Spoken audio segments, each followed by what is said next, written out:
आप लोगों को वो केस स्टडी रिकॉल हो। अब हम आते हैं इस तरफ कि वो कानून ये कहता क्या है 2013 का। अब ये गौर से हम सुनेंगे कि जो उसके नीचे नहीं लेकर आया जाता, उसकी जब आप 2013 का कानून पढ़ेंगे तो आपको पता चलेगा कि उनकी ट्रीटमेंट के हवाले से क्या इंस्ट्रक्शन हुआ है। हमारे पास एक केस था सक्खर से, मैं बच्ची का नाम नहीं लेना चाहूँगी बिकॉज जब बच्चे बच जाते हैं ऐसी किस्म के इश्यूज से तो उनको जिंदगी आगे जीने का हक है। तो ये हमारी एथिकल बाउंड्री है कि हम विक्टिम्स का या सर्वाइवर्स का नाम ना आगे बढ़ाएं। करवाता है बोला तो नहीं करवाता। देखिए यहाँ पर हमें ना लफ्जों की जो हम लफ्जों को अदा करते हैं वो सही करना है। निकाह कौन कराता है? हर मौलवी निकाह ख्वाह नहीं होता, हर निकाह ख्वाह मौलवी नहीं होता, ठीक है। तो निकाह ख्वाह कराता है। अब वो निकाह ख्वाह रजिस्टर होना चाहिए, पहले तो ये बहुत जरूरी बात है। दूसरी बात है कि निकाह ख्वाह ने बच्चों की शादी करवा दी तो ये जुर्म है। 2013 के कानून के मुताबिक उसको भी उसके हवाले से भी सजा है। अब हम आ जाते हैं तो निकाह रजिस्टर करते हैं। अगर किसी ने छोटी उम्र के बच्चों का निकाह रजिस्टर कर दिया तो दैट इज ऑल्सो इलीगल, उसके ऊपर भी एक्शन होगा। तो कानून इन तमाम लोगों के ऊपर एक्शन ले हैं। ये कानून उनको 2 से 3 साल की सजा और फाइन देता है, ठीक है। अब यहाँ पर लड़का और लड़की की जब शादी हो रही है और लड़की की उम्र 18 साल से कम है और लड़की की ज्यादा है तो लड़का भी कानून की नजर में क्या है? रिस्पॉन्सिबल है। सक्खर में पता चला, we got to know about that. हमने टीम को भेजा। अच्छा, उस बच्ची के साथ कुछ मेंटल इश्यूज भी थे, मतलब वो बहुत ही ज्यादा एक अपनी एज से पहले ही बच्चे थोड़ा सा हो जाते हैं, कम ग्रोथ उनकी माइंड की होती है, उसके साथ वो इशू भी था और उस बच्ची को पालने के लिए उसके किसी रिश्तेदारों ने दिया हुआ था, उन्होंने ऐसा किया था।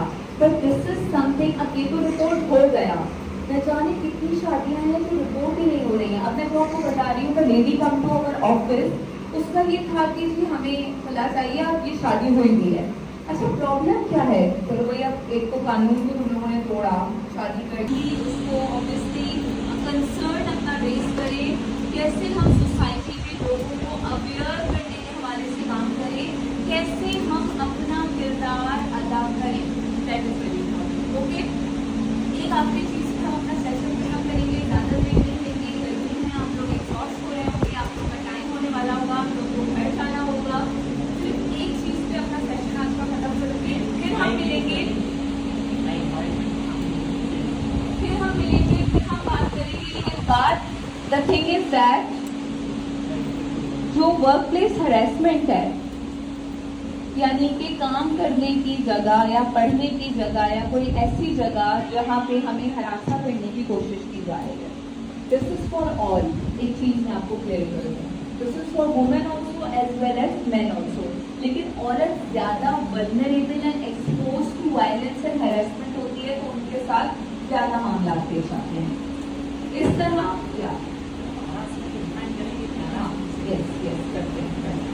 देखें, अब हम यहाँ पर देख रहे हैं कि एक एक्ट है, यानी कि कोई ऐसा लफ्ज मैं कह रही हूँ या हमारा बॉस कह रहा है, हमारा पुलिस कह रहा है, या कोई एक ऐसा जेस्चर है। जेस्चर यानी अजीब तरीके से बैठना, टांगे टांगे खोल के, अजीब हाथ वाथ ऊपर करके, या जोर जोर से हाथ आगे पीछे मारना कि किसी औरत को लग जाए। और बाजार में हम अक्सर देखते हैं, बाजारों में ईदों पे रश होती है, हम अपनी बहनों बेटियों से कहते हैं मत जाना। हमें सबको पता है क्यों मना करते हैं, क्योंकि वहाँ पे टच करने और इस तरह की हरकतें सेक्सुअल हरासमेंट होती है। अब यहाँ पर हरासमेंट अब वो है एक्सट्रीम लेवल। यहाँ पर जब हम वर्बल हरासमेंट की बात कर रहे हैं तो मैंने कोई ऐसी लाइन कह दी कि फॉर एग्जाम्पल, ठीक है, इसको हम एग्जाम्पल के तौर पे ले रहे हैं। आप तो बहुत, मैं I am being a male, आप तो बहुत पतली होती जा रही हैं दिन ब दिन। अब उन्होंने इस चीज को हरासमेंट के समझ में लिया कि मेरी बॉडी शेमिंग क्यों की गई, मेरी बॉडी है, उसके हवाले से दूसरा बंदा कैसे कमेंट दे सकता है, ठीक है। अब ये ऑफेंड हो रही है कि बार बार उनको साइकोलॉजिकल अफेक्ट हुआ है, शीशे में खुद को देख रही है, परेशान हो रही है, घर वालों से बात कर रही है। लाइकवाइज किसी लड़के को हम देख लेते हैं, तुम तो लड़की लगते हो, ओह माय गॉड,